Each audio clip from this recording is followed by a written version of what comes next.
नमस्कार साथियों, मैं जीके एक्सपर्ट जसराज चौधरी स्वागत करता हूं आपका मिशन सक्सेस पाठशाला के ऑफिशियल यूट्यूब चैनल पर। साथियों, अपन अध्ययन कर रहे थे राजस्थान की कला और संस्कृति का। बेहद अच्छे से अपन का अध्ययन अध्यापन चल रहा था। अध्ययन अध्यापन की उसी कड़ी में अपन का टॉपिक चल रहा था राजस्थान के लोकगीत, जिसको बेहद अच्छे से अपन ने क्लियर कर दिया। साथी, राजस्थान के लोकगीत पार्ट फर्स्ट एवं पार्ट सेकंड में राजस्थान के संपूर्ण लोकगीतों को बेहद अच्छे से अध्ययन किया है। साथियों, अगर आपने राजस्थान के लोकगीत टॉपिक को नहीं देखा है तो एक बार जरूर देखिएगा, विजिट कीजिएगा अपने चैनल पर, बेहद अच्छे से करवाया गया है। तो साथियों, वहां से राजस्थान के लोकगीतों का जरूर अध्ययन कीजिएगा। साथियों, अध्ययन की उसी श्रृंखला में आज का अपन का टॉपिक है राजस्थान की जनजातियां।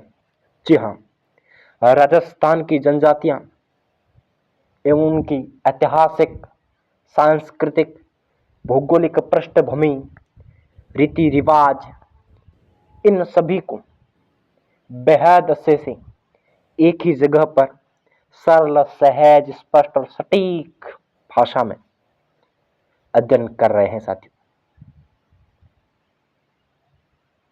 साथियों, राजस्थान की जनजातियां टॉपिक में पहले ही बता रहा हूं, एक बड़ा टॉपिक है।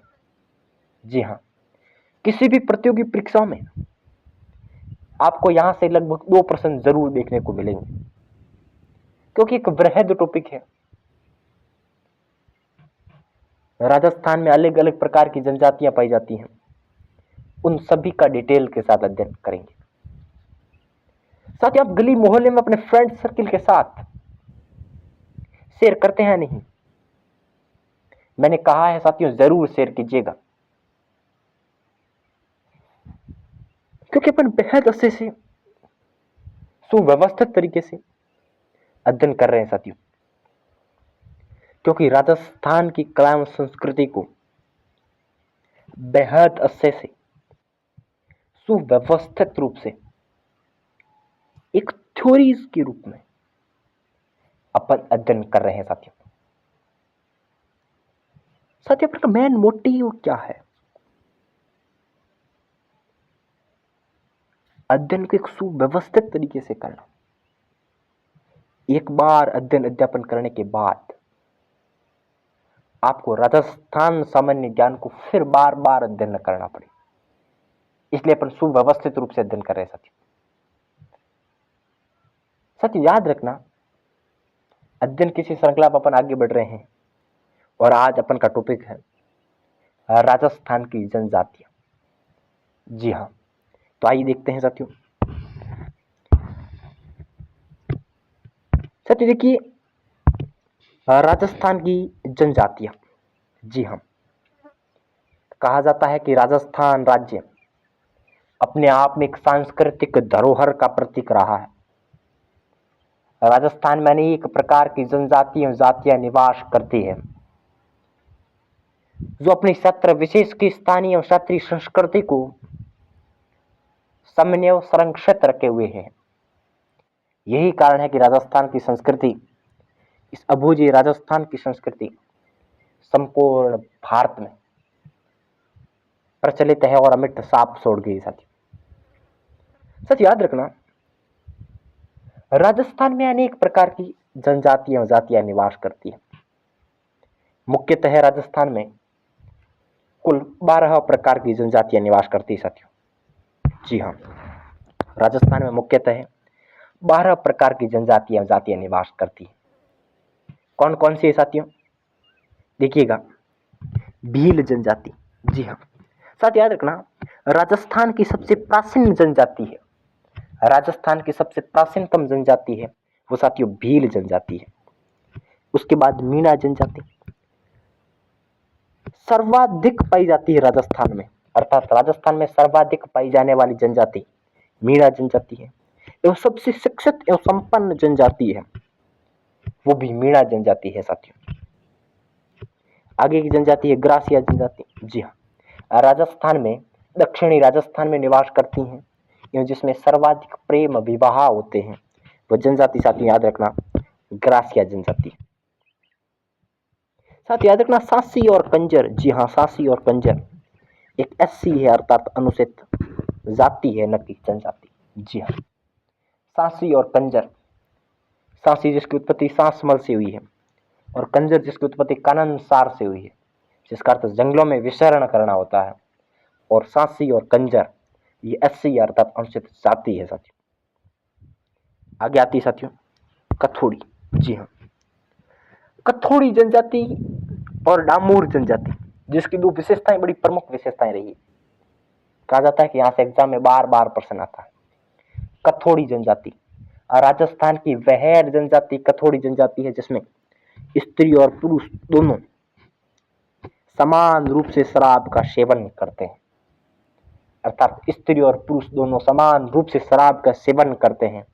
साथियों वह जनजाति कथोड़ी जनजाति है जो उदयपुर में निवास करती है। आगे की जनजाति है डामोर जनजाति। जी हाँ डामोर जनजाति की बड़ी विशेषता रही है। कहा जाता है कि डामोर जनजाति में स्त्री और पुरुष समान रूप से गहने आभूषण आभरण पहनते हैं। जी हाँ डामोर जनजाति में स्त्री और पुरुष दोनों समान रूप से गहने पहनते हैं। ये याद रखना विशेष महत्वपूर्ण है, बड़ा इंपॉर्टेंट है, याद रखना साथियों। आगे बढ़ते हैं। जी हाँ आगे की जनजातियां आती हैं वो है सहरिया। सच याद रखना सहरिया जनजाति जो राजस्थान के बारां के शाहाबाद एवं किशनगंज में निवास करती है। कहा जाता है कि सबसे शर्मीली जनजाति है, जिसके बारे में यह भी कहा जाता है कि कभी भी भीख मांग कर नहीं खाती है साथियों, यह सहरिया जनजाति है। और कहते हैं कि राजस्थान की एकमात्र जनजाति है जिसे भारत सरकार द्वारा आदिम जनजाति की सूची में शामिल किया गया है एवं शैक्षिक एवं अन्य दृष्टि से सबसे पिछड़ी जनजाति है साथियों। तो याद रखना सबसे संपन्न एवं शिक्षित जनजाति मीणा जनजाति है, तो सबसे पिछड़ी एवं निम्न स्तरीय जनजाति सहरिया जनजाति है साथियों, इतना याद रखना। इसके अलावा भील मीणा, कोलिडोर, पटेलिया, नायकड़ा, कोकना और धान का।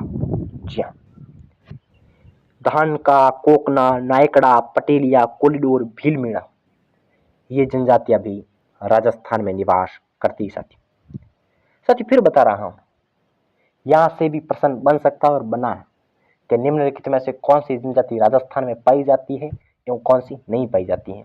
तो मैं एक सुव्यवस्थित लिखवा रहा हूं, लिख देना साथियों। मीणा, भील, ग्रासिया, सहरिया,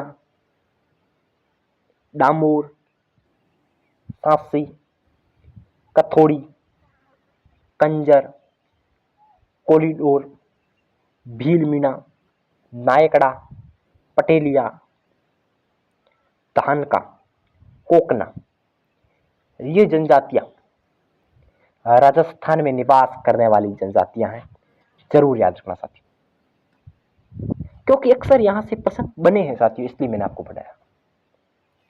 मुख्यतः राजस्थान में कुल 12 प्रकार की जातियां जनजातियां निवास करती हैं। हालांकि संख्या आपके एग्जाम में आने की कम संभावना है। आपसे यह सवाल आ जाएगा कि कौन सी जनजाति राजस्थान में पाई जाती है और कौन सी जनजाति राजस्थान में नहीं पाई जाती, तो इतना जरूर याद रखना साथियों। अध्ययन की इसी श्रृंखला में आगे बढ़ते हैं। शायद याद रखना एग्जाम यहां से भी प्रश्न आते हैं। जी हाँ मैं आपको 5 तथ्य बता रहा हूं, 5 से तथ्य बता रहा हूं, यहां से एग्जाम में प्रश्न आते हैं साथियों। देखिएगा जनजातियों की सर्वाधिक जनसंख्या कहां है। जी हाँ जनजातियों की सर्वाधिक जनसंख्या उदयपुर जिले में और जनजातियों की न्यूनतम संख्या बीकानेर जिले में। और जनजाति जनसंख्या का सर्वाधिक अनुपात या प्रतिशत कहा जाए तो वो बांसवाड़ा में है, और जनजाति जनसंख्या का न्यूनतम अनुपात या प्रतिशत कहा जाए तो वह नागौर में है। 4 तथ्य है।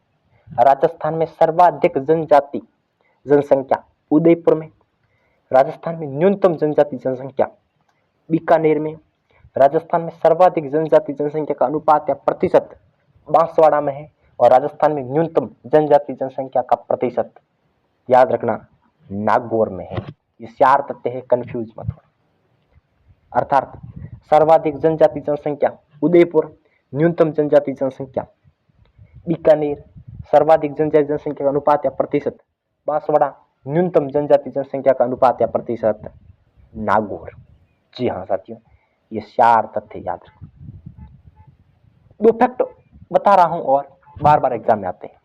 राजस्थान में जनजाति जनसंख्या का सर्वाधिक कुल अनुपात 13.48% एवं जनजाति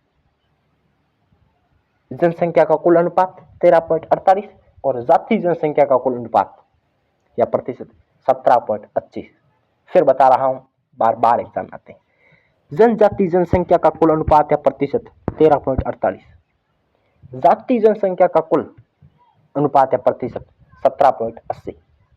जरूर याद रखना, कंफ्यूज मत होना, ये तथ्य बार बार एग्जाम में आते हैं, इसलिए बेहद अच्छे से अध्ययन करा रहा हूं साथी। सवाल अक्सर आते कहां से? सवाल यहीं से ही आते हैं, पर अपन प्रश्नों को हल्के में लेते हैं साथी। आपको एक एक सवाल को बेहद अच्छे से करना होगा, तब जाकर आप सिलेक्शन की रेस में होंगे साथी। क्योंकि वर्तमान में कंपटीशन इतना बड़ा बढ़ गया है कि जिसकी सीमा ही छोड़ो। वर्तमान में परीक्षाओं में पैटर्न बदल गया है। अब ऑब्जेक्टिव पढ़ के चले जाएंगे, जिससे एग्जाम क्लियर होने की जरा सी भी संभावना नहीं। आपको थ्योरी सुव्यवस्थित रूप से पढ़नी पड़ेगी, फिर आपको ऑब्जेक्टिव प्रश्न उत्तर निकालने पड़ेंगे, फिर जाकर आपका टॉपिक क्लियर होता है साथियों। मैं आप इन सभी चीजों को समाहित करके आपको अध्ययन करवा रहा हूं, तो इतना याद रखना साथियों। आगे चलते हैं अपन। राजस्थान में कौन सी जनजाति कहाँ निवास करती है? जी हाँ, यहाँ से भी प्रश्न आए हैं और आते हैं साथियों, याद रखना। मैं बता रहा हूँ, मीणा जनजाति। मीणा जनजाति मुख्यतः जयपुर में, उसके बाद उदयपुर, प्रतापगढ़, दौसा, सवाई माधोपुर, करौली में निवास करती है। जी हाँ, मीणा जनजाति मुख्यतः जयपुर, उसके बाद उदयपुर, प्रतापगढ़, दौसा, सवाई माधोपुर, करौली में निवास करती है। भील जनजाति। भील जनजाति मुख्यतः बांसवाड़ा, उसके बाद डूंगरपुर, उसके बाद उदयपुर, उसके बाद सिरोही, इन जिलों में निवास करती है। भील जनजाति बांसवाड़ा, डूंगरपुर, उदयपुर और सिरोही, इन जिलों में निवास करती है साथियों। आगे की जनजाति है ग्रासिया जनजाति। जी हाँ, आबू रोड, सिरोही। जी हाँ साथियों, याद रखना, आबू रोड क्षेत्र जो सिरोही का है, वहां ग्रासिया निवास करती है, इतना याद रखना। सहरिया जनजाति। जी हाँ, शाहबाद एवं किशनगंज, बारा में सहरिया जनजाति निवास करती है। डामोर, डूंगरपुर की सिमलवाड़ा तहसील। जी हाँ, सिमलवाड़ा तहसील डूंगरपुर में डामोर जनजाति निवास करती है। सासी जाति। जी हाँ, भरतपुर में निवास करती है। सासी जाति भरतपुर में निवास करती है।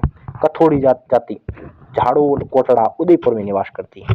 कथोड़ी जाति कोटड़ा, झाड़ोल, उदयपुर में निवास करती है। और कंजर जाति कोटा में निवास करती है। जी हाँ, ये 7-8 जनजातियां हैं। जो कौन सी जनजाति कहाँ पाई जाती है, यहाँ से भी प्रश्न बार बार आते हैं साथियों, याद रखना। मीणा जनजाति मुख्यतः 2-2 जिले तो याद ही रखना साथियों, ये लिख के इतने याद रखना। मीणा जनजाति मुख्यतः जयपुर है, उसके बाद उदयपुर। भील जनजाति मुख्यतः मुख्यतः बांसवाड़ा, उसके बाद डूंगरपुर। ग्रासिया जनजाति कोटड़ा, झाड़ोल, गोगुंदा, उदयपुर, आबू रोड, सिरोही एवं बाली तहसील पाली में निवास करती है। सहरिया जाति याद रखना, कहा जाता है कि शाहबाद एवं किशनगंज, बारा में कुल जनसंख्या में 98% से भी अधिक सहरिया जनजाति निवास करती है साथियों। और डामोर जनजाति सिमलवाड़ा तहसील डूंगरपुर में निवास करती है साथियों। कहा जाता है कि सासी जाति भरतपुर में निवास करती है साथियों। कथोड़ी जाति कोटड़ा, झाड़ोल, उदयपुर में निवास करती है। और कंजर जाति कोटा में निवास करती है। तो देखो, क से कंजर, क से कोटा, क से कंजर और क से कोटा, इतना जरूर याद रखना। कौन सी जनजाति किस जिले में निवास करती है, यहां से प्रश्न जरूर बन रहे हैं साथियों। आगे बढ़ते हैं। अब देखिए साथियों, याद रखना, राजस्थान में सर्वाधिक निवास करने वाली जनजाति कौन सी है? जी हाँ, यहां से भी प्रश्न बने। सर्वाधिक निवास करने वाली जनजाति मुख्यतः मीणा जनजाति, और दूसरे स्थान पर सर्वाधिक निवास करने वाली जनजाति भील जनजाति है। तीसरे स्थान पर सर्वाधिक जनजाति निवास करती है वो ग्रासीय जनजाति है। चौथे स्थान पर सर्वाधिक जनजाति निवास करती है वो सहरिया जनजाति है। याद रखना साथ, आपके तो एग्जाम में एक या दो ही आई और मैंने आपको 4 बताई। जी हाँ, याद रखना। एक ट्रिक याद रख रहा हूं मैं आपको, MBGS। जी हाँ, MBGS। M अर्थात मीणा, B अर्थात भील, G अर्थात ग्रासिया, S अर्थात सहरिया। जी हाँ, ये 4 जनजातियां सर्वाधिक निवास करती हैं। सवाल आएगा एग्जाम में, सर्वाधिक निवास करने वाली जनजाति मीणा जनजाति, दूसरे स्थान पर सर्वाधिक निवास करने वाली जनजाति भील जनजाति, तीसरे स्थान पर सर्वाधिक निवास करने वाली जनजाति ग्रासिया जनजाति, चौथे स्थान पर सर्वाधिक निवास करने वाली जनजाति सहरिया जनजाति है। इतना जरूर याद रखना, एक ट्रिक जो आपकी हेल्प करेगी, बेहद अच्छे से आपको समझने में लायक बनाएगी और सरल, सहज और स्पष्ट विषय वस्तु को बनाएगी। वह है MBGS। M अर्थात मीणा, B अर्थात भील, G अर्थात ग्रासिया, S अर्थात सहरिया। याद रखना साथियों आगे बढ़ते हैं। 2 सवाल बड़े इंपॉर्टेंट है साथियों, इन्हें आपको याद रखना होगा। तो कौन से देखना, जनजाति जनसंख्या के आधार पर, जनजाति जनसंख्या के आधार पर राजस्थान का स्थान कौन सा है? 6वां। जनजाति जनसंख्या के प्रतिशत या अनुपात के आधार पर राजस्थान का स्थान है 13वां। जी हाँ, जनजाति की जनसंख्या के आधार पर राजस्थान का स्थान है भारत में 6वां। कौन सा है? 6वां। और जनजाति जनसंख्या के अनुपात या प्रतिशत के आधार पर राजस्थान का स्थान कौन सा है? 13वां। कौन सा है? 13वां। याद रखना साथियों, आगे बढ़ते। क्योंकि साथियों याद रखना, कहा जाता है कि भारत में सर्वाधिक जनजाति बहुल्य राज्य मध्य प्रदेश है। भारत में न्यूनतम जनजाति बहुल्य राज्य हरियाणा है साथियों। और भारत में सर्वाधिक जनजाति का अनुपात या प्रतिशत वाला बहुल्य राज्य मिजोरम है। और भारत में न्यूनतम जनजाति प्रतिशत या अनुपात बहुल्य राज्य हरियाणा है साथियों। जी हाँ, ये तथ्य भी आप याद रखना। अर्थात भारत में सर्वाधिक जनजाति जनसंख्या भारत में सर्वाधिक जनजाति जनसंख्या मध्य प्रदेश में और न्यूनतम जनजाति जनसंख्या हरियाणा में। एक बिंदु क्लियर। दूसरा है, भारत में सर्वाधिक जनजाति जनसंख्या का प्रतिशत या अनुपात मिजोरम में है। भारत में न्यूनतम जनजाति जनसंख्या का प्रतिशत या अनुपात हरियाणा में है। ये इतना याद रखना साथियों। 2 बिंदु और आप याद रख सकते हैं। कहते हैं कि 1951 में राजस्थान में 3.37 लाख आबादी थी कुल जनजाति जनसंख्या, पर यही 2011 में बढ़ के 92.39 लाख जनजाति की आबादी हो गई थी। अब देखो कितना डिफरेंस आया। 1951 में 3.37 लाख आबादी थी और यही 2011 में बढ़ के 92.39 लाख हो गई साथियों। इतना जरूर याद रखना, बेहद इंपॉर्टेंट है, जरूर याद रखना साथियों। आगे बढ़ते हैं। तो इतना आप बेहद अच्छे से याद रखना। यह था अपन का जनजाति, उनकी संस्कृति,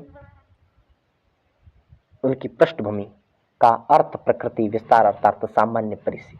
जी हाँ, राजस्थान की जनजाति अध्याय का सामान्य परिचय अपन ने पढ़ लिया, बेहद अच्छे से पढ़ा है। आइए साथियों आगे बढ़ते हैं। साथियों अब अपन एक एक जनजाति को विशेष डिटेल के साथ अध्ययन करेंगे। जी हाँ, आपको सुव्यवस्थित रूप से जुड़े रहना है और लगातार सुनते जाना और सुव्यवस्थित रूप से पढ़ते जाना है। अपन एक एक जनजाति का अर्थात हर एक जनजाति को फुल डिटेल्ड के साथ अध्ययन करेंगे साथियों। ऊपर की जनजाति है, पहली जनजाति है वह साथियों भील जनजाति। जी हाँ साथ याद रखना कि राजस्थान की सबसे प्राचीनतम जनजाति मानी जाती है और राजस्थान की दूसरी सबसे बड़ी जनजाति मानी जाती है। जी हाँ, याद करो ट्रिक, MBGS, बी का अर्थ भील था, अर्थात राजस्थान की सबसे प्राचीनतम अर्थात सबसे प्राचीन जनजाति है वो भील जनजाति है। एवं राजस्थान में दूसरे स्थान पर सर्वाधिक पाई जाने वाली जनजाति भी भील जनजाति है। भील जनजाति याद रखना मुख्यतः बांसवाड़ा, डूंगरपुर, उदयपुर और सिरोही। यानी मुख्यतः बांसवाड़ा, उसके बाद डूंगरपुर, उसके बाद उदयपुर है, उसके बाद सिरोही। इस दक्षिणी राजस्थान में वागड़ क्षेत्र में आदिवासी अंचल में भील जनजाति निवास करती है साथियों, इतना याद रखना। आगे बढ़ते साथियों, भील शब्द की उत्पत्ति किससे हुई है? याद रखना, भील शब्द की उत्पत्ति द्रविड़ भाषा की वील शब्द से हुई है। जी हाँ, द्रविड़ भाषा की वील शब्द से भील जनजाति की उत्पत्ति हुई है। और इस वील का शाब्दिक अर्थ है तीर कमान। जी हाँ, तीर कमान चलाने वाले जिन्हें भील कहा गया था। क्योंकि साथ याद रखना, क्योंकि भील शब्द की उत्पत्ति द्रविड़ भाषा की वील शब्द से हुई है और वील का अर्थ था तीर कमान, अर्थात तीर कमान चलाने वाले जिन्हें भील कहा गया। साथ याद रखना, राजस्थान में तीर कमान दो जगह के प्रसिद्ध रहे हैं जहां से एग्जाम में भी प्रश्न आया हुआ है साथियों। जहां से एग्जाम में कौन कौन से प्रश्न आए हैं वो भी बताया हुआ चल रहा हूं। तो आप एक विश्वास के साथ मिशन सक्सेस पाठशाला के ऑफिशियल यूट्यूब पर जीके एक्सपर्ट जसराज चौधरी से जुड़े। उस विश्वास पर खरा उतरना मेरा बड़ा कर्तव्य है साथियों। इसलिए कौन सा प्रश्न किस एग्जाम में आया है और किस भांति पूछा गया है ये भी मैं साथ साथ बता रहा हूं। तो तीर कमान राजस्थान में संधू जी का गाड़ा, डूंगरपुर और बोरी गामा बांसवाड़ा के प्रसिद्ध रहे। साथ याद रखना, संधू जी का गाड़ा, डूंगरपुर एवं बोरी गामा बांसवाड़ा की तीर कमान संपूर्ण राजस्थान में प्रसिद्ध रहे। हालांकि हस्तकला में तीर कमान के बारे में विशेष रूप से पढ़ेंगे। साथ याद रखना कि संधू जी का गाड़ा, डूंगरपुर एवं बोरी गामा बांसवाड़ा की तीर कमान संपूर्ण राजस्थान में प्रसिद्ध रहे हैं। आगे बढ़ते साथ याद रखना, एक विशेष रूप से कि कहा जाता है कि जॉर्ज अब्राहम ग्रियर्सन, जिसे जी.ए. ग्रियर्सन कहते हैं, सन 1912 में the linguistic survey of India पुस्तक में राजस्थानी भाषा का वैज्ञानिक वर्गीकरण किया था। जी हाँ, साइंटिफिक विभाजन किया था वो जी.ए. ग्रियर्सन अर्थात जॉर्ज अब्राहम ग्रियर्सन ने किया था। कहते हैं कि जॉर्ज अब्राहम ग्रियर्सन ने बागड़ी बोली को भीली बोली कहा है। क्या रीजन? अर्थात जी.ए. ग्रियर्सन या जॉर्ज अब्राहम ग्रियर्सन ने वागड़ी बोली को भीली बोली कहा है। क्यों? क्योंकि वागड़ी बोली वागड़ क्षेत्र, बांसवाड़ा एवं डूंगरपुर के अंचल में बोली जाती है। कहते हैं कि वहां पर सर्वाधिक भील जनजाति निवास करती है और भीलों का बड़ा प्रभुत्व है जनजाति का इस बोली पर। इसलिए कहते हैं कि जॉर्ज अब्राहम ग्रियर्सन या जी.ए. ग्रियर्सन ने वागड़ी बोली को भीली बोली नाम दिया। साथियों, थॉमसन ने, जी हाँ, थॉमसन ने भीली व्याकरण लिखी। थॉमसन ने भीली व्याकरण लिखी। याद रखना कि संस्कृत में भीलों को मलेच्छा कहा गया है और महाभारत में भीलों को निषाद कहा गया। और भील स्वयं अपने आप को महादेव भगवान शंकर की संतान मानते हैं। जी हाँ साथियों, फिर बता रहा हूं, भील स्वयं भगवान शंकर या महादेव की संतान मानते हैं अपने आप को। और महाभारत में भीलों को निषाद कहा गया है साथियों। संस्कृत भाषा में भीलों के लिए मलेच्छा शब्द का प्रयोग किया गया है और भीली व्याकरण थॉमसन ने लिखी है साथियों। इतना जरूर याद रखना, एक आध एग्जाम में यहां से प्रश्न मिल सकता है साथियों। आगे बढ़ते हैं साथियों, याद रखना, कहा जाता है कि अपंग भील खड़ियार माता की पूजा करते हैं। जी हाँ, अपंग भील खड़ियार माता की पूजा करते हैं। आई माता है जीजीबाई, जिसे गुजरात में खड़ियार माता का। जी हाँ, राजस्थान में आई माता, जिसका मूल नाम जीजीबाई था, कहते हैं कि रामदेव जी की परम शिष्या थी। बिलाड़ा जोधपुर में जिसका मंदिर बना है, कहते हैं कि राजस्थान में केसर से लो टपकती है। इस मंदिर की सबसे प्रमुख विशेषता है इसमें मंदिर में प्रतिमा नहीं है जिसे बड़िया बडेर कहा जाता। तो याद रखना कि आई माता है जीजीबाई, जिसे गुजरात में खड़ियार माता के रूप में पूजा जाता है। और अपंग भील खड़ियार माता की पूजा करते हैं। अपंग भील खड़ियार माता की पूजा करते हैं, अर्थात अपन के यहाँ आई माता, जिसका मूल नाम जीजीबाई था, जिसे पूजा जाता है, और गुजरात में उसे खड़ियार माता कहा जाता है। इतना याद रखना। साथ याद रखना, प्राकृतिक प्रकोप से बचाने के लिए भील जनजाति हवड़ माता की पूजा करती है। जी हाँ, साथ याद रखना, भील जनजाति अपने छोटे संतान को, अपने छोटे बच्चों को प्राकृतिक प्रकोप से बचाने के लिए हवन माता की पूजा करती। किस माता की? हवन माता की। दो तथ्य जुड़वा तथ्य हैं।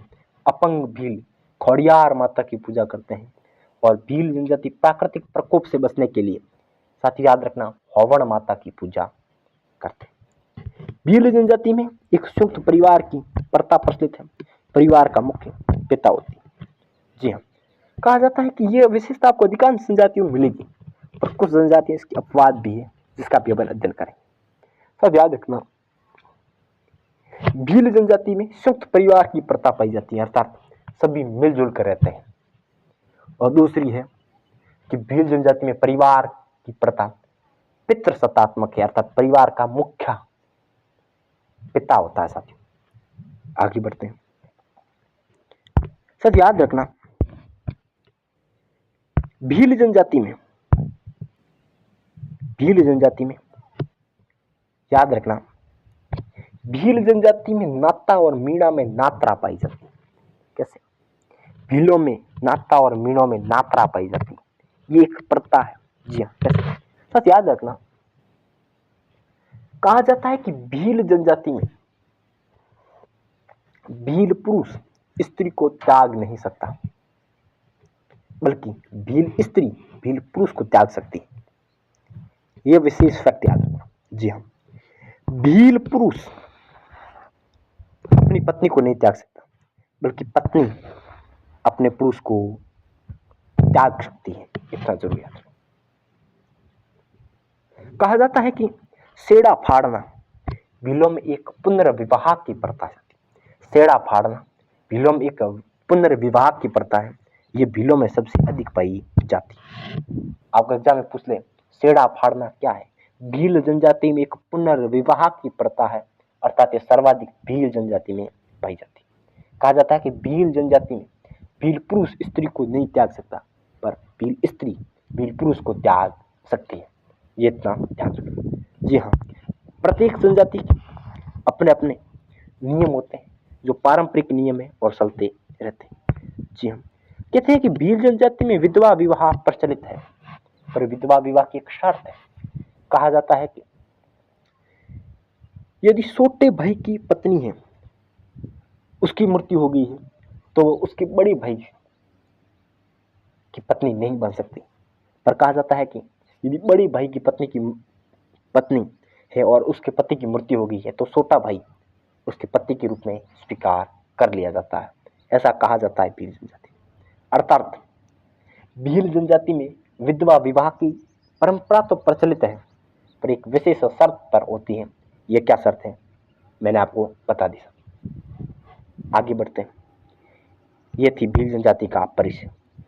अब अपन पढ़ेंगे भील जनजाति की शब्दावली। जी हाँ, यहीं से ही बार बार एग्जाम में प्रश्न आते हैं। जनजाति में क्या होता है कि आपको एक शब्द दे दिया जाता है और उसमें ज्यादातर ये पूछा जाता है कि इसका अर्थ क्या है, और वह नहीं तो दूसरा आता है कि यह शब्द किस जनजाति से संबंधित है। तो प्रत्येक जनजाति की शब्दावली आपको मजबूत करनी पड़ेगी। याद रखना शब्दावली। जी हाँ साथी, साथ याद रखना, भील जनजाति में कू या टापरा क्या है? घर है। जी हाँ, भील जनजाति में घरों को कू या टापरा कहते हैं। मुख्यतः कू कहा जाता है। कहा जाता है कि बड़ा घर अर्थात बड़े गांवों का समूह पाल कहलाता है, और छोटे गांवों का समूह या बस्ती फला कहा जाता है। जी हाँ, तो याद रखना, भील जनजाति के घरों को कू या टापरा कहा जाता है, अर्थात बड़े गांवों को पाल कहा जाता है और छोटे गांवों को या गली मोहल्ले को फला कहा जाता है। साथियों आगे बढ़ते हैं। तदवी या वंशावल। जी हाँ, एक ही गोत्र में भीलों का मुखिया। जी हाँ साथियों, एक ही गोत्र में भीलों का मुखिया अर्थात भीलों के गांव का मुखिया तदवी या वंशावल कहलाता है। साथियों फिर बता रहा हूं, सवाल 2 है। पाल या गमित अर्थात गांव के समूह का मुख्य। देखो, भील जनजाति में गांव का मुख्य गमेती। भील जनजाति में एक ही गोत्र एक ही समूह का मुख्य तदवी या वंशावल। एक ही वंश का मुखिया वंशाव, वंश वंशाव याद रख सकते हैं जोड़ के। तो 2 सवाल है, कंफ्यूज मत होना, क्योंकि आप जी के एक्सपर्ट दूसरा स्वधे के स्टूडेंट है साथियों। तो साथियों याद रखना भील जनजाति में गांव का मुखिया गमिती होता है और भील जनजाति में एक ही वंश का मुखिया तदवी या वंशाव होता है साथियों। आगे बढ़ते हैं। ढालिया, जी हाँ, देखिए याद रखना भीलों के घरों का बना बरामदा, भीलों के घरों का बना बरामदा अर्थात टापरे के बाहर ये बरामदा बना होता है। देखिए याद रखना भील जनजाति एक मकान का निर्माण करती है, तो उस मकान के आगे के भाग को खुला रखती है, जिसमें मेहमान आते हैं और मेहमान आराम करते हैं, उनका विचरण होता है, तो उन्हें क्या कहता है, ढालिया। अर्थात भीलों के घरों के आगे बना बरामदा, जी हाँ, भील जनजाति में घरों के आगे बना बरामदा अर्थात टापरा के आगे बना बरामदा ढालिया होता है। कहते हैं कि ढालिया जिसे मेहमानबाजी का प्रतीक माना जाता है, जहाँ मेहमानबाजी विचरण करते हैं। आगे बढ़ते हैं। डगला, जी हाँ, अनाज सुखाने की सख्त, भील जनजाति में अनाज सुखाने की सख्त डगला कहलाती है। जी साथियों, भील जनजाति में अनाज सुखाने की सख्त डगला कहलाती है। अटक, जी हाँ, भीलों की गोत्र अटक है। याद रखना भीलों की गोत्र अटक है।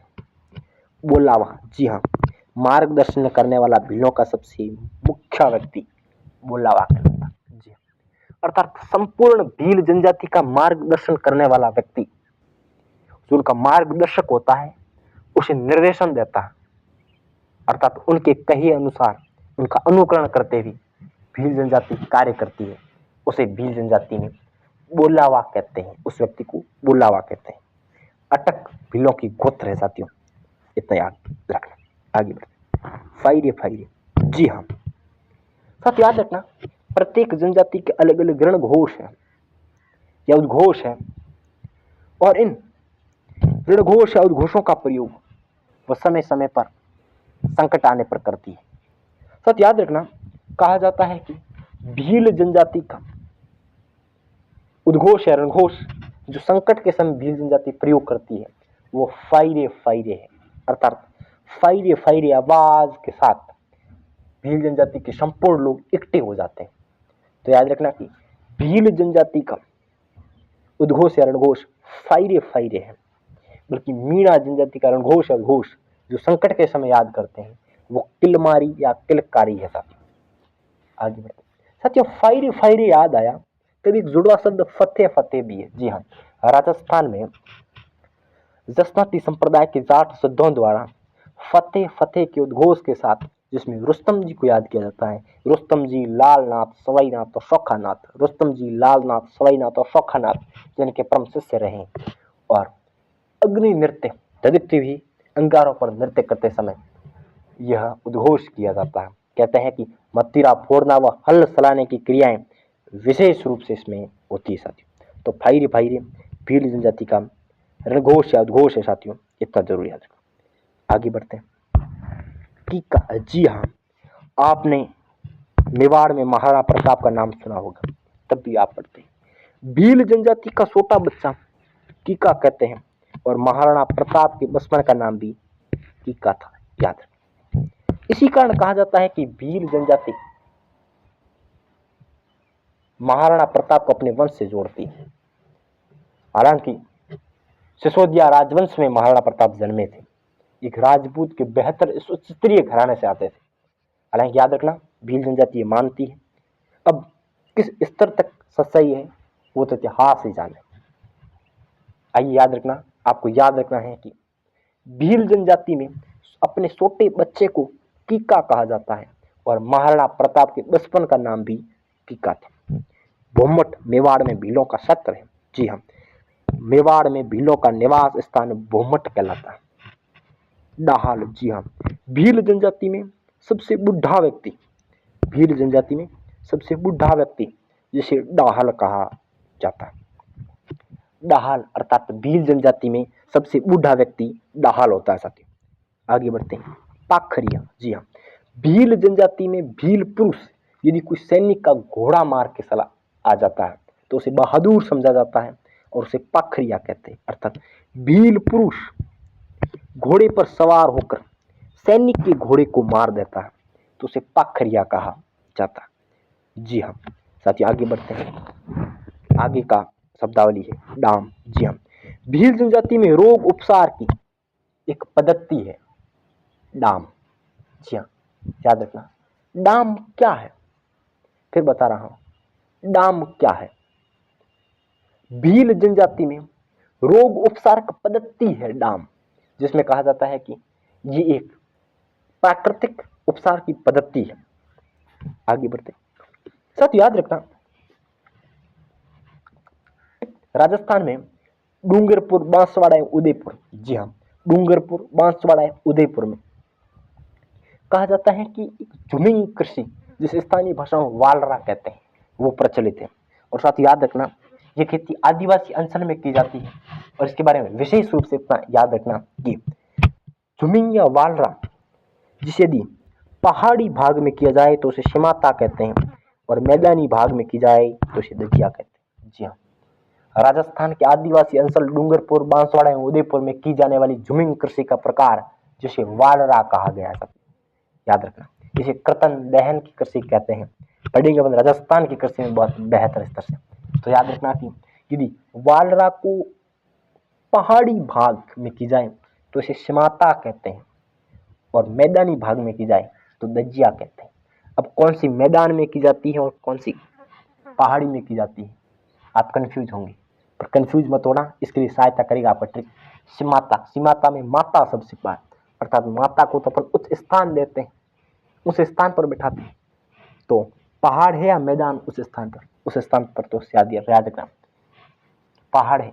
तो पहाड़ी भागों में की गई कृषि जिसे शिमाता कहते हैं और मैदानी भागों में की गई कृषि जिसे दजिया कहा गया। साथी आगे बढ़ते, पाडा और कांडी। जी हाँ साथी, यदि भील जनजाति को पाडा कहें तो वो सुनकर खुश होती है और कांडी कहे तो गाली सूचक शब्द सुनकर नाराज होती है। हालांकि शब्दावली है जो इतिहास बताती है, कहते हैं कि भील जनजाति को यदि पाडा कहें तो खुश होती है और कांडी कहें तो वह गाली सूचक शब्द सुनकर नाराज होती है। आगे बढ़ते सत्य, गोदना। जी हाँ सत्य, याद रखना गोदने गुदवाने की परंपरा भीलों में प्रचलित रही है। गोदने गुदवाने की परंपरा अनेक जनजातियों में प्रचलित है, हालांकि यह भी भीलों में प्रचलित रही।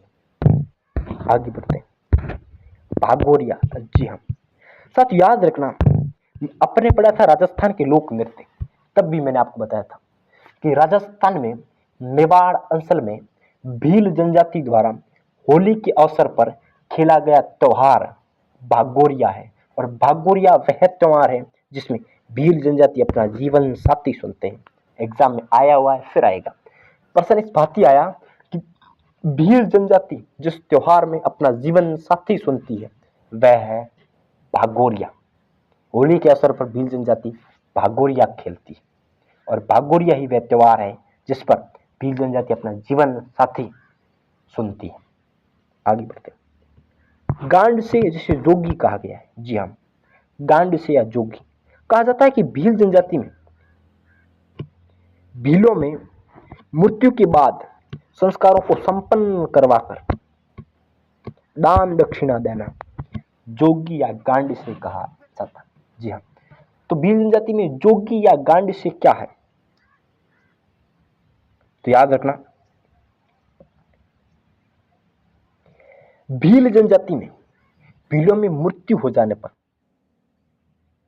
संपूर्ण संस्कार समाप्त हो जाने पर दान दक्षिणा देना गांसड़े या जोगी कहा जाता है इस प्रथा को। आगे बढ़ते साथी, जी हाँ साथ याद रखना, आप बोर तो नहीं हो रहे, मैं राजस्थान की जनजाति टोपी को बेहद अच्छे से सरल, सहज और स्पष्ट भाषा में बता रहा हूं। यहां शब्दावली है और शब्दावली को आप याद करना, यहीं से ही प्रबल संभावना है कि आपके एग्जाम में प्रश्न आए, क्योंकि कोई शब्दावली उठा लेगा और आपसे प्रश्न पूछेगा कि इसका अर्थ क्या है, या अर्थ दे देगा और शब्दावली को पूछा जाएगा। तो शब्दावली को मैं जैसे सरल सहज बताता रहा हूं वैसे आपको याद करते रहना। तो देखिए साथियों, आई, याद रखना साथियों, आई अर्थात भील जनजाति में आई माता को कहते हैं, बा पिता को कहते हैं, मोटा बा दादा को कहते हैं, मई फूफा को कहते हैं, होरो ससुर को कहते हैं, हऊ सास को कहते हैं। याद रखना इतना। जी हाँ, पारिवारिक शब्दावली बता रहा हूँ साथ में। माता जिसे आई कहते हैं, पिता जिसे बा कहते हैं, दादा जिसे मोटा बा कहते हैं, फूफा जिसे माही कहते हैं, ससुर जिसे होरो कहते हैं, सासू जिसे हाउ कहते हैं। जी हाँ, इतना विशेष याद रखना। आगे बढ़ते हैं। कहाटा, जी हाँ, भील जनजाति का मृत्यु भोज जिसे कहाटा कहा गया है। सच याद रखना, सवाल आ सकता है कि राजस्थान की संस्कृति में कहाटा क्या है।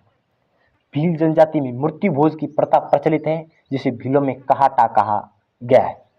आगे बढ़ो। वीला, जी हाँ, भील जनजाति के पुजारी वीला कहा जाता है। भील जनजाति के पुजारियों को वीला कहा जाता है। जी हाँ। टोटम क्या होता है? किसी पशु या पक्षी या वृक्ष को पवित्र मानकर उनकी पूजा करना। जी हाँ, टोटम क्या होता है?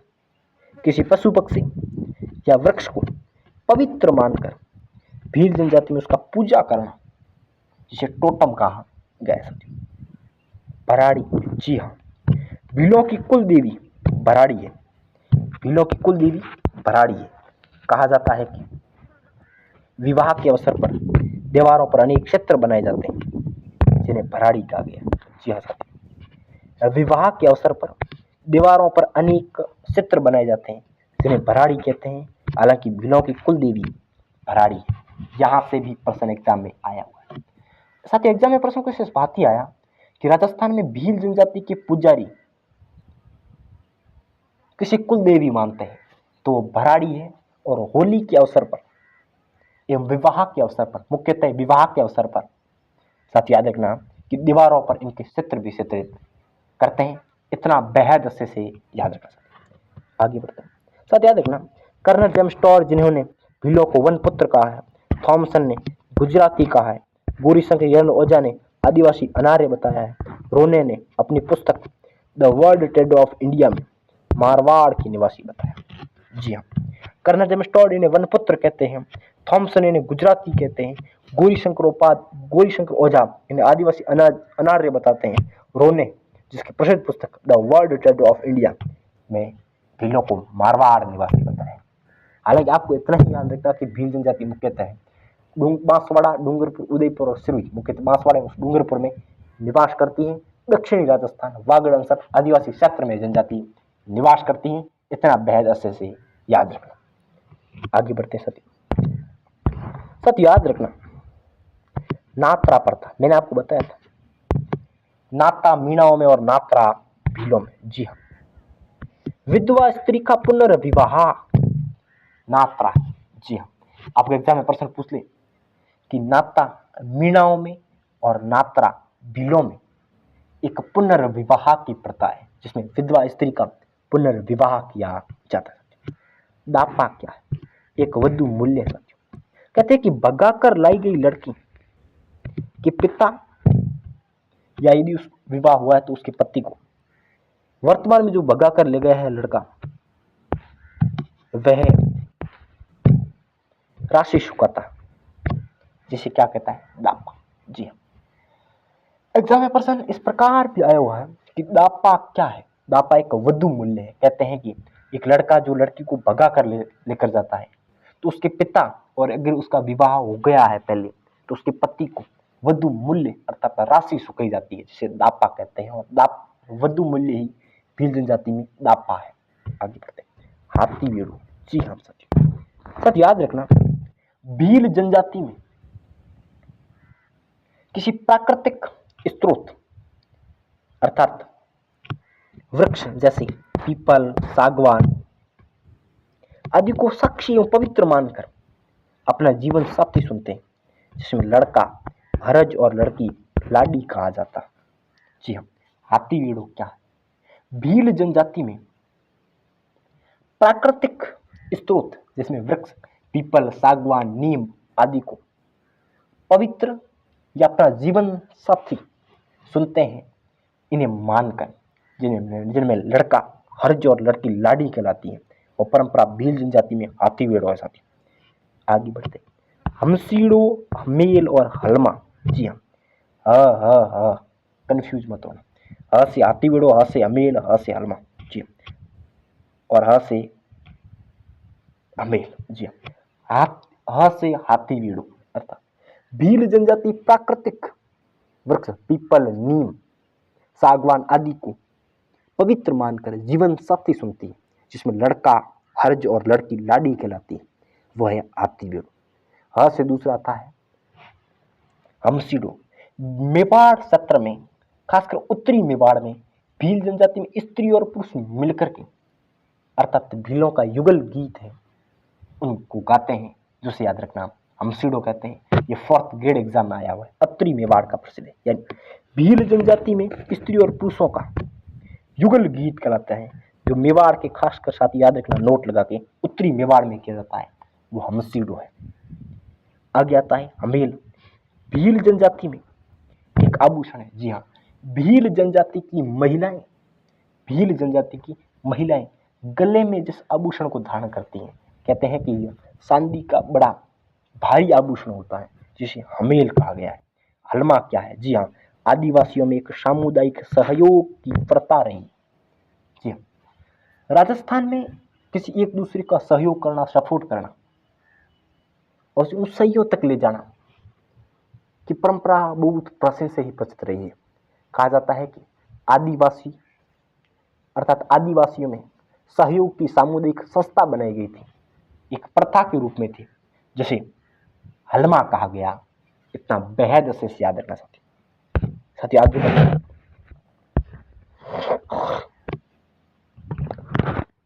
सुवटिया। जी हाँ साथियों, भील जनजाति के 2 लोकगीत बड़े प्रसिद्ध रहे हैं, एक सुवटिया है और एक हमसीड़ो है। क्या है? देखो, भील स्त्री द्वारा परदेसी पति की याद में गाया गया गीत, जिसमें तोते के माध्यम से भील जनजाति अपने परदेसी प्रीतम को याद करती है। साथियों याद रखना सुवटिया है। साथियों फिर बता रहा हूं मैं, कहा जाता है कि मेवाड़ सत्र के उत्तरी मेवाड़ में भील जनजाति में स्त्री और पुरुष मिलकर जिस लोकगीत को गाते हैं, जिसे भीलों का युगल गीत कहा जाता है, वो हमसीड़ो है। साथ याद रखना, भील जनजाति में भील स्त्री अपने परदेसी प्रियतम को संदेश देने के लिए तोते के माध्यम से संदेश देती है, वो सुवटिया लोकगीत है। सुवटिया की उत्पत्ति सुहा शब्द से हुई है। हालांकि लोकगीतों में बेहद ऐसे अपन ने इसका अध्ययन कर लिया है, आप जरूर देखें। आगे बढ़ते हैं साथियों, सिरा सौंकली या सिरा बावची। जी हाँ, मृत आत्माओं का पत्थर पर बनाया गया स्मारक। जी हाँ साथ याद रखना, सिरा बावची या सिरा सौंकली क्या है? मृत आत्माओं का पत्थर पर बनाया गया स्मारक, जिन्हें सिरा बावची या सिरा सौंकली कहा जाता है। साथी आगे बढ़ते हैं, ये थी भील जनजाति की शब्दावली। जी हाँ, कैसी लगी आपकी शब्दावली? हालांकि शब्दावली धरातल से जुड़ी है, उनको तो बेहद अच्छे से याद हो जाएगी, कोई कंफ्यूज इसमें है नहीं। जहां आपको 1-2 में कंफ्यूज लगी, उनको आप सत्य याद रखना, याद कर लीजिए, क्योंकि शब्दावली से बहुत ज्यादा प्रश्न बनते हैं, और शब्दावली में सबसे बड़ी संभावना रहती है मुख्यतः भील जनजाति, उसके बाद ग्रासिया जनजाति। कहते हैं कि यहाँ से शब्दावली से बड़े प्रश्न आते हैं, और शब्दावली से आपसे देखने को मिले तो ज्यादातर मुख्यतः भील है, उसके बाद ग्रासिया से देखने को मिले। आगे बढ़ते हैं, भील जनजाति की संपूर्ण शाब्दिक शब्दावली पढ़ने के बाद अपनाते हैं भील जनजाति में प्रयुक्त ढोलों के प्रकार की। जी हाँ साथ याद रखना, भील जनजाति में अलग अलग ढोल का वादन किया जाता है। कौन से ढोल किस अवसर पर बजाए जाते हैं? याद रखना, मारू ढोल विपत्ति के समय बजाया जाता है। नाचनिया ढोल विवाह या मांगलिक कार्यक्रमों पर बजाए जाते हैं। देवास ढोल प्राकृतिक आपदा के समय बजाया जाता है। गरियो या बारू ढोल दुर्घटना या बीमारी के समय बजाया जाता है। याद आपको रखना है। कैसे याद रखेंगे? देखो, मारू ढोल विपत्ति के समय, नाचनियो ढोल, नाचनी अर्थात नाचते कब, नृत्य कब करते हैं? विवाह के अवसर पर, तो वैवाहिक या मांगलिक अवसरों पर नाचनियो ढोल। देवास ढोल प्राकृतिक आपदा से बचने के लिए, और गारिये या बारी ढोल, दुर्घटना या बीमारी। ब से बारी और ब से बीमारी। गारिये या बारी ढोल, दुर्घटना या बीमारी के समय बजाया जाता है।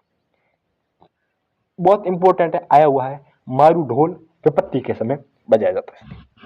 आगे बढ़ते हैं। तो ये थे भील जनजाति में प्रयुक्त ढोलों के विभिन्न प्रकार। जी हाँ साथियों, आगे बढ़ते हैं।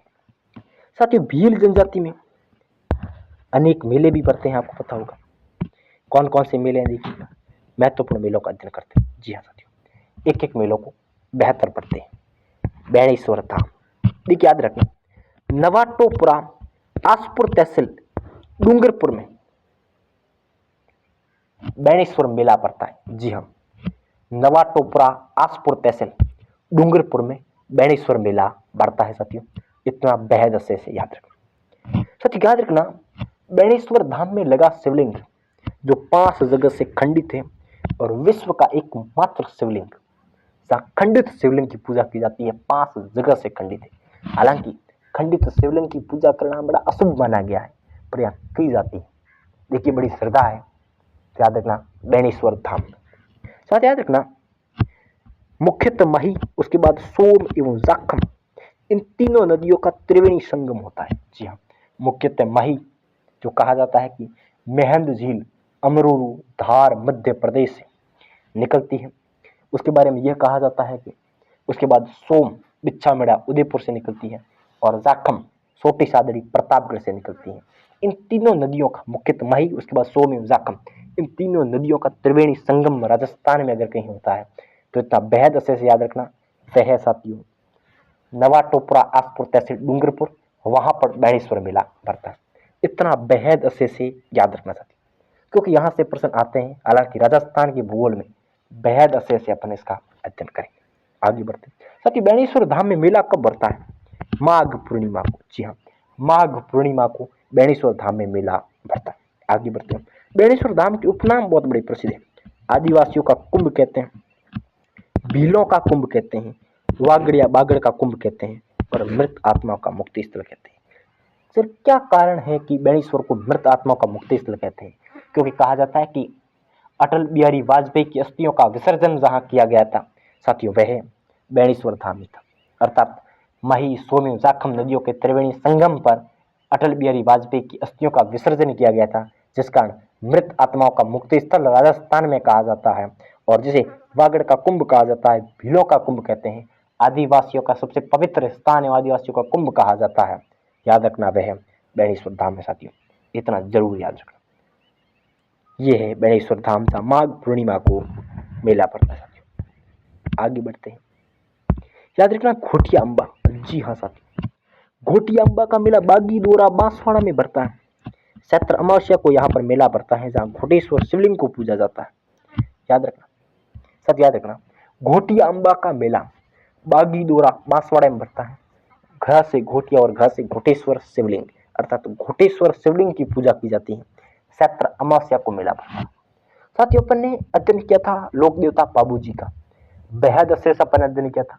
तब भी मैंने बताया था कि चैत्र अमावस्या को 2 मेले भरते हैं। नंबर 1 थाली नृत्य कुलमंड जोधपुर में किया जाता है, वो चैत्र अमावस्या के दिन किया जाता है, जिसमें मुख्यतः रावण हत्यावाद्य यंत्र का प्रयोग किया जाता है। हालांकि उंगलियों पर थाली भी घुमाने की विशेष कला प्रदर्शित होती है। उसके बाद चैत्र अमावस्या को घोटिया अम्बा का मेला बोरीगामा बांसवाड़ा में भरता है, जिसे आदिवासियों का दूसरा कुंभ कहा जाता है। साथ याद रखना आदिवासियों का कुंभ बैणेश्वर धाम, आदिवासियों का दूसरा कुंभ घोटिया अम्बा, तीर्थ स्थल बागीदोरा बांसवाड़ा, जहाँ घोटेश्वर शिवलिंग को पूजा जाता है। इतना याद रखो। केसरिया जी, हालांकि राजस्थान के मंदिरों में भी अपन ने बेहद अच्छे से इनका अध्ययन कर रखा है। केसरिया जी, याद रखना केसरिया जी कहो या काला जी कहो या ऋषभ देव आदिनाथ कहो, एक ही नाम। याद रखना जैन धर्म के प्रतिपादक या जैन धर्म के मूल संस्थापक या जैन धर्म के प्रथम तीर्थंकर आदिनाथ या ऋषभ देव हुए साथियों। कहा जाता है कि राजस्थान में आदिनाथ या ऋषभ देव को अनेक मंदिर समर्पित हैं, पर आदिवासियों में कहा जाता है कि राजस्थान में जहाँ मंदिर बना है ऋषभ देव आदिनाथ का, जो राजस्थान में आदिनाथ जी का या ऋषभ देव का सबसे प्रमुख मंदिर है, वो याद रखना धुले उदयपुर में बना हुआ। ये मंदिर कोयल नदी के किनारे बना हुआ है साथियों। क्या कारण है कि इसे केसरिया जी कहते हैं? भील जनजाति यहाँ पर अत्यधिक केसर चढ़ाती है प्रतिमा पर, जिसे केसरिया जी कहा जाता है। क्या कारण है कि इसे काला जी कहते हैं? मुख्य रूप से भीलों के लोक देवता है, जिस कारण इसे काला जी कहते हैं। दूसरी परंपरा यह भी प्रसिद्ध है कि यहाँ की प्रतिमा भी काली। कहते हैं कि भीलों की कुल देवता रहे हैं, भीलों की कुल देवी बरहाड़ी, भीलों के कुल देवता केसरिया जी। जी हाँ, भीलों की कुल देवी बरहाड़ी और भीलों के कुल देवता केसरिया जी। आगे बढ़ते कहते हैं कि चैत्र कृष्ण अष्टमी को ऋषभदेव जयंती मनाई जाती है। उस दिन यहाँ पर मेला पड़ता। आदिनाथ या ऋषभदेव को यह समर्पित है साथियों। मैं फिर बता रहा हूँ, याद रखना। चैत्र कृष्ण अष्टमी के दिन 3 त्योहार मनाए जाते हैं। घोड़ला अष्टमी मनाई जाती है, शीतला अष्टमी मनाई जाती है, ऋषभदेव आदिनाथ जयंती मनाई जाती है। उसी दिन आदिनाथ ऋषभदेव को समर्पित धुले उदयपुर में कोयल नदी के किनारे बने मंदिर को, जिसे केसरिया जी, काला जी, आदिनाथ ऋषभदेव मंदिर कहते हैं, वहां पर मेला पड़ता है साथियों। इतना जरूर याद रखना साथियों। ये थे केसरिया जी या काला जी। आमजा माता, जी हाँ साथ याद रखना कि कैलवाड़ा उदयपुर में आमजा माता का मंदिर बना है। यह रिचेड भीलों की कुलदेवी रही है साथियों। कहा जाता है कि यहाँ पर एक भील भोपा और एक ब्राह्मण पुजारी होते हैं। जरूर याद रखना साथियों। एग्जाम में प्रश्न आया हुआ है, एग्जाम में प्रश्न कुछ इस भांति आया कि राजस्थान में रिचेड भीलों की कुलदेवी है, तो वह आमजा माता है। कहते हैं कि एक भील भोपा और एक ब्राह्मण पुजारी होता है कैलवाड़ा उदयपुर में, जिसका विशेषतः मंदिर बना हुआ है। इतना विशेष याद रखना। ये थी आमजा माता। तो बेणेश्वर धाम, घोटिया अम्बा, केसरिया जी और आमजा माता, इन चारों के बारे में अपने बेहद अच्छे से अध्ययन कर लिया है। ये थे भील जनजाति के मुख्य मेले एवं तीर्थ स्थल। साथ ही आगे बढ़ते हैं, आगे की अध्ययन की श्रृंखला में आगे अध्ययन कर रहे हैं साथियों। याद रखना भील जनजाति के नृत्य। जी सर याद रखिएगा, राजस्थान के लोक नृत्य में भी अपन अध्ययन किया कि भील जनजाति के कौन से नृत्य। राजस्थान के लोक नृत्य टॉपिक को बेहद अच्छे से अपन ने अपने ही परिवार पर किया है, क्योंकि यहाँ साथ याद रखना बेहद अच्छे से वहां आपको राजस्थान के लोक नृत्य को करवाया गया है। उन्हें आप जरूर देखिएगा, सुव्यवस्थित रूप से आपके सामने वो करवाया गया। आइए आगे बढ़ते साथियों। भील जनजाति के नृत्य, हाथी मन्ना नृत्य। देखिएगा, विवाह के अवसर पर पुरुषों द्वारा हाथ में तलवार लेकर घुटनों के बल बैठकर जिस नृत्य को किया जाता है वो हाथी मन्ना नृत्य। याद रखना, हाथी मन्ना नृत्य विवाह के अवसर पर भील जनजाति में पुरुषों द्वारा घुटनों के बल बैठकर हाथ में तलवार लेकर जिस नृत्य को किया जाता है वो हाथी मन्ना नृत्य है। मैंने उस समय भी बताया था, हाथी मन्ना नृत्य में विवाह में हाथी पर चढ़ा नहीं जाता है, बल्कि घुटनों के बल बैठकर हाथों में तलवार लेकर विवाह के अवसर पर इस नृत्य को किया जाता है, अर्थात हाथी मन्ना नृत्य भील जनजाति का नृत्य। गवरी या राई लोक नाट्य एवं नृत्य। जी हाँ, गवरी जिसे राई नृत्य कहते हैं, भीलों का सबसे प्रमुख नृत्य, होली के अवसर पर आयोजन करते हैं। याद रखना इतना बेहतर याद रखना। गवरी या राई एक लोक नाट्य है, जिसे कहते हैं कि लोक नाट्यों का मेरू नाट्य कहते हैं, सबसे प्राचीनतम लोक नाट्य है। साथ याद रखना भील जनजाति मुख्यतः भाग लेती है और भीलों में केवल पुरुष भाग लेते हैं, अर्थात गवरी या राई लोक नाट्य जिसे नृत्य भी कहते हैं, केवल पुरुष प्रधान नृत्य है, जो कहते हैं कि 40 दिन अर्थात 1.25 महीने तक चलती है। राजस्थान के लोक नाट्यों में इसका विशेष अध्ययन करेंगे। आगे बढ़ते हैं, नेजा नृत्य। नेजा नृत्य भील जनजाति में एक खेल नृत्य है। कैसे अपन पढ़ा है, जी हम राजस्थान का एकमात्र खेल नृत्य है जिसे भील जनजाति आयोजित करती है, वो नेजा नृत्य है। इतना जरूर याद रखें। आगे बढ़ते हैं, मुंदरी। मुंदरी मुख्यतः भीलों का है, उसके बाद मीणाओं का है। यह एक युगल नृत्य है। जी हाँ, भील मुख्यतः, उसके बाद मीणा जनजाति में स्त्री और पुरुष मिलकर के युगल नृत्य के रूप में आयोजित करते हैं, वो मुंदरी नृत्य। ये थे भील जनजाति के नृत्य, यानी हाथी मन्ना, गवरिया राई, नेजा, मुंदरी। हालांकि द्विचक्री, युद्ध, शुकर, नेजा, भवाई, ये नृत्य संपूर्ण भील जनजाति की नृत्य है। आइए आगे बढ़ते हैं साथियों। सर 2 तथ्य याद रखना विशेष रूप से इंपॉर्टेंट है। कौन कौन से साथी याद रखना? भील जनजाति में यदि मुख्य त्योहार पूछ ले तो वो होली है, और भील जनजाति मक्के की रोटी और कांदे की सब्जी बड़ी पसंद करती हैं। जी हाँ, मक्के की रोटी और कांदे अर्थात प्याज, भील जनजाति में प्याज को कांदे कहा जाता है। अर्थात याद रखना कि भील जनजाति में मक्के की रोटी और कांदे की सब्जी पसंद की जाती है और भील जनजाति का मुख्य पर्व होली है। आगे बढ़ते साथियों, भील जनजाति की वेशभूषा पर विशेष रूप से अध्ययन करेंगे। देखिएगा भील जनजाति की वेशभूषा। जी हाँ साथियों, देखिएगा कशाबू क्या है। भील जनजाति में महिलाओं द्वारा एक घाघरा जो घुटनों तक पहना जाता है वो कशाबू है। अंगरखी, बुगतरी या शोलू, याद रखना, अंगरखी, बुगतरी या शोली या खोइतू भी भील जनजाति में प्रस्थित है। खोइतू क्या है? लंगोट या भीलों द्वारा कमर पर बांधी जाने वाली एक विशेष प्रकार की लंगोटी, लंगोट या भीलों द्वारा कमर पर पहनी गई एक विशेष लंगोटी जिसे खोइतू कहा गया। याद रखना, खोइतू, ढेपाड़ा या तंग धोती एक ही साथ। मैं फिर बता रहा हूं, इन तीन शब्दों में आपको एक विशेष जरूर मिलेगा और एक प्रश्न में और एक आपको ऑप्शन में जरूर मिलेगा, आप टिक करना। याद रखना, खोइतू, ढेपाड़ा या तंग धोती एक ही, अर्थात खोइतू या ढेपाड़ा को ही तंग धोती कहते हैं, क्योंकि लंगोट या भील कमर पर एक लंगोटी बांधते हैं जो तंग धोती के रूप में, जिसे खोइतू कहते हैं, वो ढेपाड़ा है साथियों। आगे बढ़ते हैं, अंगरखी, बुगतरी या शलूका, अंगरखी, बुगतरी या शलूका भी एक ही है। कहते हैं कि भील जनजाति में एक वृद्ध पुरुष कमीज के ऊपर ढीला वस्त्र पहनता है जिसे अंगरखी, बुगतरी या शौली कहा जाता है। आगे बढ़ते हैं, फालू। जी हाँ, पोतिड्डा भीलों द्वारा कमर पर बांधे जाने वाला एक अंगोटा या लुंगी। जी हाँ, पोतिड्डा भीलों द्वारा कमर पर बांधा जाने वाला एक अंगोटा या लुंगी जिसे फालू कहा गया है साथियों। आगे बढ़ते, सिंदूरी और पीरिया। जी हाँ, सिंदूरी जिसमें सिंदूर का रंग होता है लाल, पीरिया अर्थात पीला। याद रखना, जोड़कर अपन अध्ययन कर रहे हैं। सिंदूरी अर्थात सिंदूर का रंग होता है लाल, पीरिया अर्थात पीला। यानी सिंदूरी लाल रंग एवं पीरिया पीले रंग की एक सोंदड़ी होती है, ओढ़नी होती है, जो भील जनजाति की महिलाओं द्वारा विवाह के अवसर पर पहनी जाती है। सिंदूरी लाल रंग की होती है, पीरिया पीले रंग की होती है साथियों, इतना जरूर याद रखना। आगे बढ़ते साथियों, याद रखना, ढेपाड़ा। मैंने कहा ढेपाड़ा क्या है, इतना विशेष याद रखना साथियों। याद रखना कि ढेपाड़ा भील जनजाति में एक तंग धोती का प्रकार है। ढेपाड़ा, फेटा भील जनजाति में विवाह के अवसर पर या अन्य अवसरों पर बांधा जाने वाला साफा फेटा है और पोत्या सिर ढकने के लिए साफा होता है। देखना, मैं फिर बता रहा हूं साथियों, समझना, कंफ्यूज मत होना।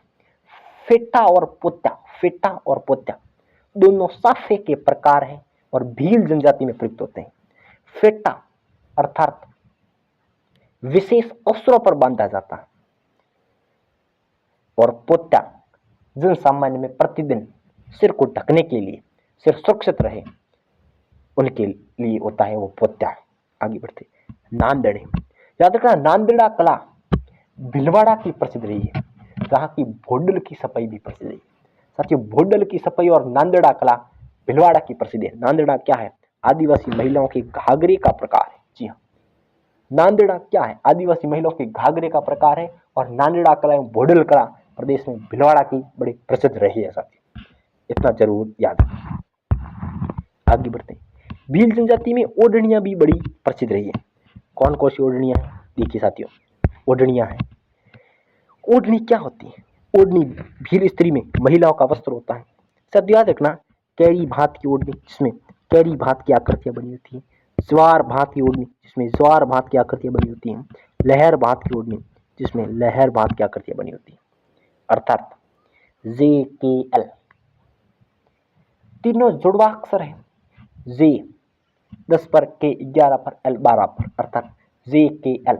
जे अर्थात ज्वार भात की ओढ़नी, के अर्थात कैरी भात की ओढ़नी, L अर्थात लहर भात की ओढ़नी।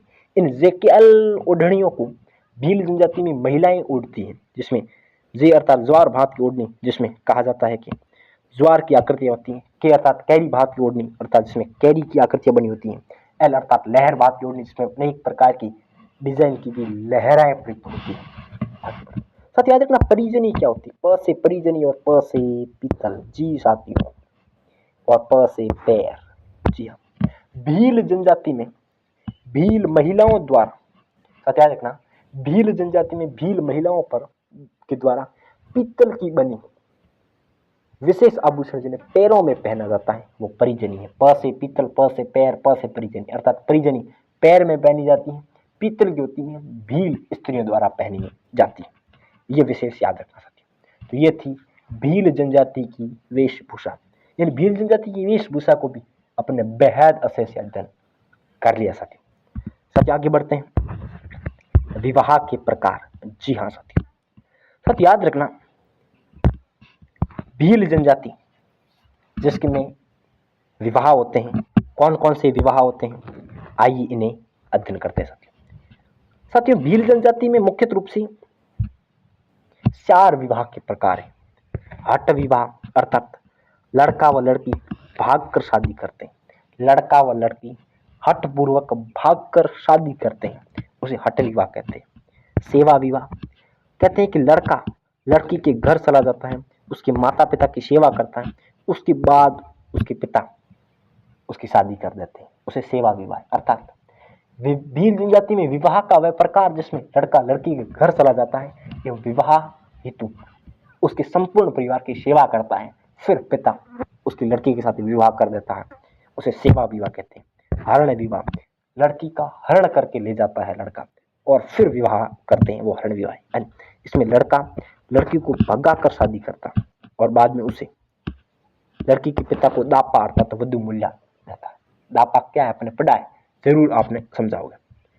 आगे का विवाह है स्वतः परिवीक्षा विवाह। जी हाँ, परिवीक्षा अर्थात परीक्षा लेती है किसकी, लड़के की वीरता का, साहस का, फिर खुश होकर उसके साथ विवाह कर देता है। जी हाँ, प से परिवीक्षा। परिवीक्षा मतलब क्या होता है, परीक्षा, अर्थात लड़की का पिता लड़के की परीक्षा लेता है, उसमें वीरता और साहस के गुण देखे जाते हैं। हालांकि भील जनजाति अपने आप में वीरता, साहसी और योद्धा की प्रतीक जनजाति रही है, फिर उसके साथ विवाह कर दिया जाता है। हरण अर्थात लड़का हरण करके ले जाता है, फिर दापा सुखा देता है, विवाह होता है। सेवा विवाह, इसमें सेवा की जाती है। हट अर्थात लड़का और लड़की दोनों भागकर अपनी स्वेच्छा से हट पूर्वक विवाह करते हैं। तो ये है हट विवाह, सेवा विवाह, हरण विवाह और परिवीक्षा विवाह, भील जनजाति में विवाह के प्रकार। आगे बढ़ते साथियों, भील जनजाति के अन्य महत्वपूर्ण तथ्य कौन कौन से, इनसे देखते हैं। अन्य महत्वपूर्ण तथ्य, यानी भील जनजाति को बेहद अच्छे से अपन ने अध्ययन कर लिया। अब कौन कौन से अन्य तथ्य बचते हैं, देखिए। आगड़ और मातलोक। जी हाँ, पुरुषों का सफेद पत्थर का बना स्मारक आगड़ और महिलाओं का काले पत्थर से बना स्मारक मातलोक। जी हाँ, अपने पढ़ा है सिरा बावची या सिरा सौंकली। जी हाँ, सिरा बावची या सिरा सौंकली क्या होता है, भील जनजाति में मृत आत्मा को पूजा जाता है, जिसमें पिता का सफेद पत्थर का स्मारक बनाया जाता है, जिसे आगड़, और माता का काले पत्थर से स्मारक बनाया जाता है, जिसे मातलोक कहते हैं। माता अर्थात मातलोक। आगे बढ़ते सब याद रखना, भील जनजाति का शौर्य अपने आप में बड़ा प्रसिद्ध रहा है। भील जनजाति युद्ध, शौर्य, साहस और वीरता की प्रतीक रही। कहा जाता है कि मुख्यतः अपने अधिकारों के संरक्षण, उसके बाद राज्य सेवा के लिए अपने आप में समर्पित जनजाति रही है। क्योंकि भील जनजाति की उत्पत्ति, भील शब्द की उत्पत्ति वील शब्द से हुई है, और वील द्रविड़ भाषा का शब्द है जिसका अर्थ तीर कमान होता है। तीर कमान चलाते हैं और देश राज्य अर्थात अपने कर्तव्यों की रक्षा करते हैं, वे जनजाति भील जनजाति। इसी कारण कहा जाता है कि पुंजा भील का इतिहास मेवाड़ के स्वर्णिम नामों में लिखा गया है। इसी कारण कहा जाता है कि मेवाड़ के राज चिन्ह में एक तरफ राजपूत सरदार तो दूसरी तरफ भील सरदार का फोटो। जी हाँ, इतिहास में एक बड़ी समानता की सीध प्रतीत होती है। अर्थात मेवाड़ के राज चिन्ह में एक तरफ राजपूत सरदार एवं एक तरफ भील सरदार का फोटो लगा हुआ। आगे बढ़ते हैं, तो याद रखना कि आदिवासियों का शहर या 100 टापुओं का शहर राजस्थान में कहा जाता है, वो बांसवाड़ा को कहते हैं। आदिवासियों का शहर 100 टापुओं का शहर बांसवाड़ा को कहते हैं। आगे बढ़ते हैं, भील जनजाति मक्के की रोटी एवं कांदे अर्थात प्याज की सब्जी पसंद करती है, क्योंकि प्याज एक हिंदी भाषा का शब्द है, जिसे अनियन कहते हैं, शलगम कहते हैं। जी हाँ, जैसे भील जनजाति में कांदा कहते हैं। तो मक्के की रोटी और कांदे की सब्जी भील जनजाति पसंद करती है। तो ये थे भील जनजाति की अन्य तथ्य। साथियों, भील जनजाति को बेहद अच्छे से अपन ने अध्ययन किया है, जिसमें पहले किया था भील जनजाति का सामान्य परिचय, उसके बाद शब्दावली, उसके बाद वेशभूषा, उसके बाद उनके तीर्थ स्थल, उनके बाद उसके ढोलों के प्रकार, उनके बाद नृत्य के प्रकार, उनके बाद विवाह के प्रकार, एवं उसके बाद भील जनजाति से जुड़ी अन्य महत्वपूर्ण तथ्य। इन संपूर्ण विविध पहलुओं को एक करके आपके सामने रखा गया है, तो भील जनजाति क्लियर होती है। भील जनजाति क्लियर, एक भी प्रश्न बाहर जाने की संभावना नहीं है। साथियों आगे बढ़ते हैं। साथियों आगे की जनजाति आती है, वह है साथियों याद रखना डामोर जनजाति। जी हाँ, एग्जाम में प्रश्न आते हैं कि डामोर जनजाति मूलतः गुजरात की है। राजस्थान में ये डूंगरपुर, बांसवाड़ा, उदयपुर में, सीमलवाड़ा डूंगरपुर में सर्वाधिक निवास करती है। जी हाँ, डामोर जनजाति मूलतः गुजरात की जनजाति है। डूंगरपुर का सीमलवाड़ा क्षेत्र अर्थात डामरिया क्षेत्र में निवास करती है। इसके अलावा डूंगरपुर, बांसवाड़ा, उदयपुर यहाँ निवास करती है। आगे बढ़ते हैं। याद रखना डामोर जनजाति की बड़ी खासियत है, कहते हैं कि डामोर जनजाति में स्त्री और पुरुष समान रूप से गहने पहनने की प्रथा प्रचलित है। साथियों इतना जरूर याद रखना। डामोर जनजाति में गांव की सोटी कई फला कहलाती है, जैसा भील में है, और गांव का मुखिया मुखी कहलाता है। ये भी आ सकता है। जी हाँ, भील जनजाति में गांव का मुखिया गमेती था, बल्कि एक ही वंश के गांव का मुखिया तदवी या वंशाव था। बल्कि याद रखना उसी तरह की भील जनजाति में गांव की सोटी कई फला थी, तो याद रखना कि डामोर जनजाति में भी गांव की सोटी कई फला है और गांव का मुखिया मुखी कहलाता। याद रखना डामोर जनजाति के दो मेले बड़े प्रसिद्ध रहे हैं। कहते हैं कि झेला बावजी का मेला पंचमहल गुजरात, 11 रेवाड़ी का मेला डूंगरपुर। जी हाँ, डामोर जनजाति के दो मेले बड़े प्रसिद्ध रहा है। कहते हैं कि झेला बावजी मेला पंचमहल गुजरात एवं 11 रेवाड़ी का मेला डूंगरपुर। आगे बढ़ते हैं। साथ याद रखना डामोर जनजाति का मुख्य व्यवसाय कृषि एवं पशुपालन है, यानी मिश्रित कृषि को मानते हैं। जी हाँ साथियों, कहते हैं कि कृषि के साथ साथ पशुपालन करने की क्रिया याद रखना मिश्रित कृषि कहलाती है। एवं मिश्रित कृषि की राजस्थान में मुख्यतः सभ्यता के रूप में अवशेष बागोर एवं उसके बाद तिलवाड़ा सभ्यता से मिले हैं। तो याद रखना कि डामोर जनजाति का मुख्य व्यवसाय कृषि एवं उसके बाद पशुपालन। डामोर जनजाति बड़ी एक अंधविश्वासी जनजाति है, ये भी आप याद रखना। डामोर जनजाति एक अंधविश्वासी है, क्योंकि कहा जाता है कि डामोर जनजाति जादू टोने में विश्वास रखती है और भूत प्रेतों में विश्वास रखती है। जी हाँ, कहा जाता है कि डामोर जनजाति बहुत अंधविश्वासी जनजाति है, क्योंकि डामोर जनजाति में जादू टोने में विश्वास करती है तो भूत प्रेत में विश्वास करती है। अभी एग्जाम में प्रश्न आया हुआ है, बेहद इंपॉर्टेंट है, याद रखना। कहते हैं कि होली के अवसर पर डामोर जनजाति एक विशेष कार्यक्रम आयोजित करती है, जिसे क्या कहा जाता है? साथियों चाड़िया कहते हैं। जी हाँ, प्रश्न कुछ भांति आया कि डामोर जनजाति में होली के अवसर पर आयोजित होने वाले कार्यक्रम को क्या कहा जाता है? चाड़िया। जी हाँ, आगे बढ़ते हैं। डामोर जनजाति की भाषा बागड़ी और गुजराती, क्योंकि डूंगरपुर निवास करते हैं तो बागड़ी और गुजराती का समन्वय देखने को मिलते हैं, यानी मुख्यतः बागड़ी और उसके बाद गुजराती भाषा का समन्वय डामोर जनजाति की भाषा में दिखाई देता है। याद रखना डामोर जनजाति जहाँ सर्वाधिक निवास करती है वो क्षेत्र डामरिया क्षेत्र कहते हैं, क्योंकि जिस क्षेत्र में डामरिया जनजाति सर्वाधिक निवास करती है, डामरिया तथा डामोर, वो क्षेत्र डामरिया क्षेत्र है। और राजस्थान में शिमलवाड़ा तथा डूंगरपुर में डामोर जनजाति सर्वाधिक निवास करती है, इस क्षेत्र को डामरिया क्षेत्र कहा गया। याद रखना भील जनजाति में परिवार की प्रथा संयुक्त परिवार थी, यानी मिलजुल कर सभी रहते थे, बल्कि डामोर जनजाति में परिवार की प्रथा एकाकी है, अर्थात कहते हैं कि विवाह होने के बाद पिता से पुत्र अलग हो जाता, बल्कि परिवार का मुख्य पिता ही होता। याद रखना राजस्थान की एकमात्र जाति है वह डामोर है, जो वनों पर आश्रित नहीं रहती है। जी हाँ, डामोर जनजाति वनों पर आश्रित नहीं रहती है, इतना आप याद रखना। आगे डामोर जनजाति के साथ याद रखना दो वर्ग है। जी हाँ, डामोर जनजाति के दो बड़े वर्ग हैं। कौन कौन से?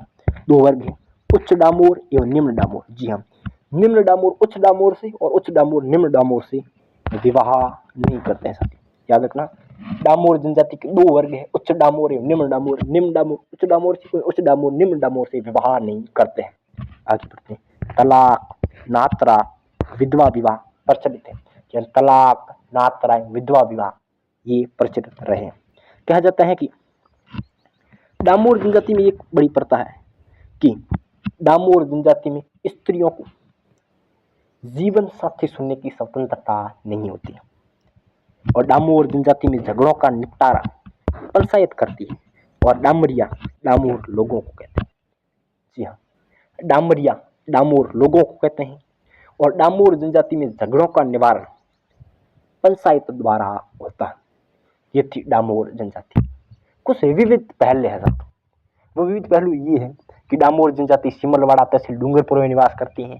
डामोर जनजाति में स्त्री और पुरुष समान रूप से गहने पहनते हैं। डामोर जनजाति में होली के अवसर पर आयोजित किया गया कार्यक्रम चाड़िया है। डामोर जनजाति में गांव का मुखिया मुखी है। डामोर जनजाति में गांव की छोटी कई फला है। डामोर जनजाति में 2 वर्ग होते हैं, उच्च डामोर, निम्न डामोर। निम्न डामोर उच्च से, उच्च डामोर निम्न से विवाह नहीं करते हैं। कहते हैं कि तलाक, नातरा और विधवा विवाह की प्रथाएं प्रचलित है।